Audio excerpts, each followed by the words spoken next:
Bismillahirrahmanirrahim. Assalamualaikum warahmatullahi wabarakatuh. Perkenalkan, nama saya Hoirul Nuritasari dari Lokal 2C Ilmu Pendidikan Agama Islam Stit Darul Ulum Kota Baru.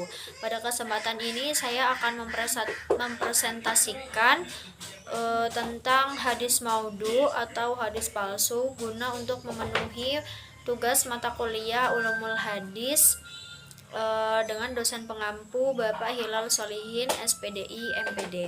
Pada pembahasan pertama yaitu mengenai tentang pengertian hadis maudhu. Kata maudhu merupakan ismun maf'ul dari wado'a yadi'u, di mana kata wado'a ini memiliki beberapa makna, yaitu al-isqatu yang artinya menggugurkan, at-tarku meninggalkan, dan al-ikhtilafu wal-iqtira yang artinya adalah memalsukan atau mengada-ngada. Sedangkan menurut istilah para ulama, maudhu adalah sesuatu yang dinisbahkan kepada Rasulullah SAW dengan cara mengada-ngada dan dusta, di mana tidak pernah dikerjakan atau disabdakan dan juga ditakrirkan oleh Rasulullah SAW.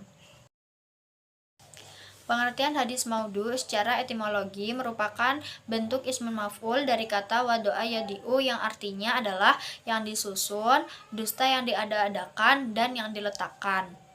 Sedangkan secara terminologi menurut para ulama hadis maudhu adalah segala sesuatu yang dinisbatkan kepada Rasulullah SAW dengan cara mengada-ngada atau dusta yang tidak pernah beliau sabdakan, beliau kerjakan, dan beliau takrirkan. Dari pengertian di atas dapat disimpulkan bahwa pengertian hadis maudhu adalah segala sesuatu atau riwayat yang disandarkan kepada Nabi Muhammad SAW, baik berupa perkataan, perbuatan maupun takrir yang dibuat-buat atau sengaja dengan sifatnya mengada-ngada dan dusta. Tegasnya, hadis maudhu adalah hadis yang diada-ada atau yang dibuat-buat. Pembahasan yang selanjutnya yaitu mengenai sejarah dan perkembangan hadis maudhu. Menurut Subhi Salih, hadis maudhu ini mulai muncul pada tahun 41 Hijriah, yaitu terjadinya perpecahan antara Ali bin Abi Thalib yang didukung oleh penduduk Hijaz dan Irak dan Muawiyah bin Abi Sufyan yang didukung oleh penduduk Mesir dan Syria. Umat Islam terbagi menjadi beberapa firqah, yaitu Syiah, Khawarij, dan Jumhur. Karena itu, menurut Subhi Salih, adanya firqah-firqah dan mazhab ini merupakan sebab yang paling penting adanya usaha mengada-ngada khobar dan hadis.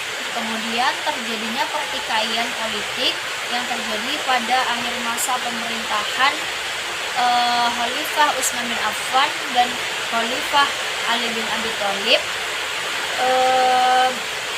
merupakan awal adanya benih-benih fitnah yang memicu timbulnya hadis-hadis palsu. Tetapi pada masa ini banyak sahabat yang masih hidup sehingga dengan penuh keyakinan meyakini kepalsuan suatu hadis.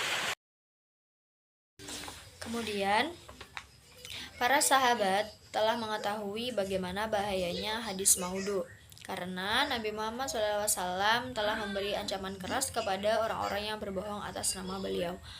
Pemalsuan hadis ini mulai marak ketika pada akhir masa pemerintahan Bani Umayyah. Menurut penyaksian Hamad bin Zayyad, terdapat lebih dari 14.000 hadis palsu. Kemudian Abdul Karim Al-Auja telah mengakui bahwa telah membuat hadis maudhu kurang lebih 4.000 hadis. Terjadinya perpecahan umat Islam ini menjadi pemicu utama munculnya hadis-hadis maudhu atau hadis palsu. Kemudian hukum membuat dan meriwayatkan hadis maudhu. Para ulama telah sepakat bahwa orang yang dengan sengaja membuat hadis palsu hukumnya adalah haram. Ini terkait dengan perkara-perkara hukum syara, targhib dan tarhib dan sebagainya. Kemudian Nabi Muhammad SAW ini telah melarang keras orang-orang yang berbohong atas nama beliau, seperti sabdanya, sesungguhnya orang-orang yang berbohong atas namaku tidak seperti pembohongan atas nama siapapun. Siapa yang berbohong atas namaku, maka dia dengan sengaja mempersiapkan tempatnya di neraka. Janganlah kamu berbohong atas namaku, karena sesungguhnya orang yang berbohong atasku, mereka akan masuk neraka. Faktor penyebab munculnya hadis maudhu. Yang pertama ada faktor politik. Pertentangan umat Islam timbul setelah terjadinya pembunuhan terhadap Utsman bin Affan oleh pemberontak dan kekhalifahan Ali bin Abi Thalib yang menyebabkan umat Islam terpecah menjadi beberapa golongan. Mereka mencari simpati massa yang paling besar dengan mengambil dalil Al-Quran dan hadis. Jika tidak ada dalil yang mendukung kelompoknya, mereka mencoba mentakwilkan dan memberikan penafsiran terhadap sesuatu yang terkadang tidak layak. Golongan yang paling banyak membuat hadis maudhu adalah golongan Syiah dan Rafidhah. Kemudian yang kedua ada faktor kebencian dan permusuhan. Jadi maksudnya adalah ada beberapa faktor yang menyebabkan munculnya hadis maudhu. Namun faktor ini adalah merupakan faktor awal munculnya hadis maudhu karena adanya peristiwa Abdullah bin Saba yang mencoba membelah umat Islam dengan mengaku kecintaannya kepada ahli bait. Sejarah membuktikan bahwa ia adalah seorang Yahudi yang berpura-pura memeluk agama Islam. Sedangkan orang-orang yang terkenal membuat hadis maudhu itu adalah Abdul Karim Al-Auja, kemudian Muhammad bin Said Al-Maslubi, kemudian Bayan bin Sam'an Al-Mahdi. Kemudian yang ketiga ada faktor kebodohan. Maksudnya adalah mereka membuat hadis palsu yang berisi tentang dorongan untuk meninggalkan perbuatan yang dipandangnya tidak baik dengan cara membuat hadis maudhu yang memberikan ancaman yang besar terhadap perbuatan salah yang sepele. Kemudian yang keempat ada fanatisme yang keliru. Nah, sikap sebagian penguasa Bani Umayyah ini yang cenderung fanatisme dan rasialis telah ikut mendorong kalangan Mawali untuk membuat hadis maudhu sebagai upaya untuk mempersamakan mereka dengan orang-orang Arab. Kemudian yang terakhir ada faktor popularitas dan ekonomi. Jadi tukang cerita, orang-orang ini mengambil kesempatan dengan membuat hadis palsu agar masyarakat tertarik dengan mereka dan menggerakkan keinginan juga memberikan harapan bagi mereka. Jadi intinya adalah banyak orang-orang, sebagian tukang cerita yang ingin ceritanya itu tertarik, yaitu dengan membuat hadis palsu agar masyarakat tertarik dengan apa yang disampaikan. Kemudian ciri-ciri hadis maudhu. Yang pertama itu ada ciri-ciri berdasarkan atau yang berkaitan dengan rawi atau sanad.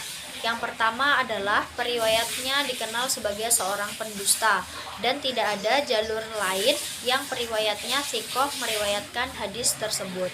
Kemudian yang kedua, periwayatnya mengakui sendiri telah membuat hadis tersebut. Contohnya seperti Maisarah bin Abdirobih Al-Farisi yang mengaku telah membuat hadis palsu mengenai keutamaan Al-Quran. Kemudian yang ketiga, ditemukan indikasi yang semakna dengan pengakuan orang yang memalsukan hadis. Contohnya seperti orang yang meriwayatkan hadis yang mengaku meriwayatkan hadis dari gurunya yang belum pernah bertemu sama sekali.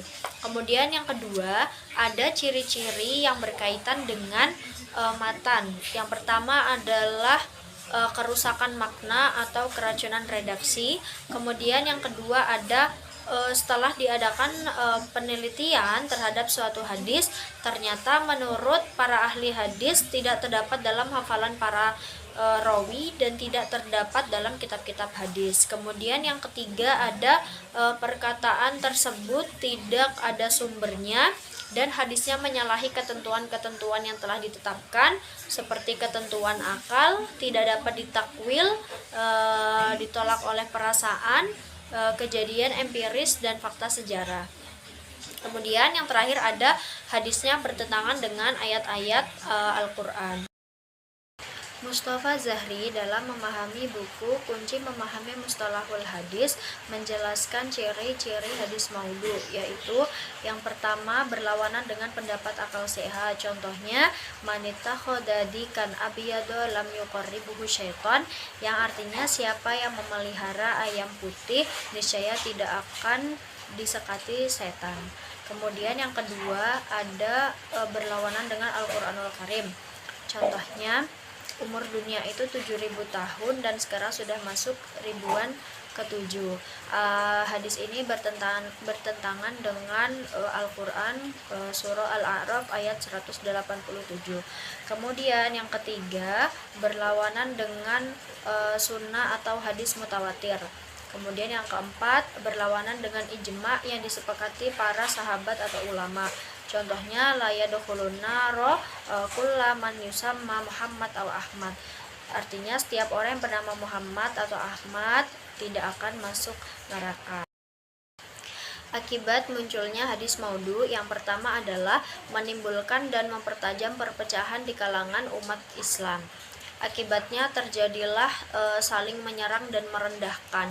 Ini berakibat pada semakin tajamnya perpecahan di kalangan umat Islam. Akibat semacam ini sungguh tidak diharapkan, karena Allah sendiri menyuruh umat Islam untuk bersatu seperti firman-Nya dalam Quran surah Al-Imran ayat 103. Perpecahan ini dapat menyebabkan umat Islam semakin lemah dan bahkan kehilangan kekuatan. Kemudian yang kedua ada mencemarkan pribadi Rasulullah Shallallahu Alaihi Wasallam. Munculnya hadis-hadis maudhu ini yang isinya kadang-kadang bertentangan dengan akal sehat, logika yang benar dan fakta yang ada, dapat mencemarkan pribadi Rasulullah SAW. Karena dari hadis-hadis palsu itu terambar bahwa Rasulullah seolah-olah pelupa, bodoh, egois, dan kekanak-kanakan.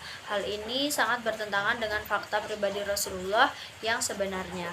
Kemudian yang ketiga, mengaburkan pemahaman terhadap Islam. Akibat semacam ini dapat kita lihat sekarang bahwa masyarakat Islam ini tidak sepenuhnya menjadikan Islam sebagai pedoman hidupnya. Hal ini mungkin disebabkan mereka yang belum yakin sepenuhnya terhadap Islam. Kemudian yang terakhir ada melemahkan jiwa dan semangat keislaman. Salah paham terhadap Islam ini menimbulkan keraguan dalam kebimbangan terhadap Islam, menyelimuti umat Islam yang dapat membawa akibat fatal, yaitu melemahnya jiwa dan semangat keislaman.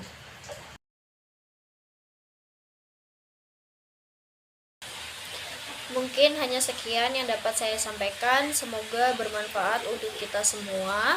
Terima kasih atas perhatiannya. Assalamualaikum warahmatullahi wabarakatuh.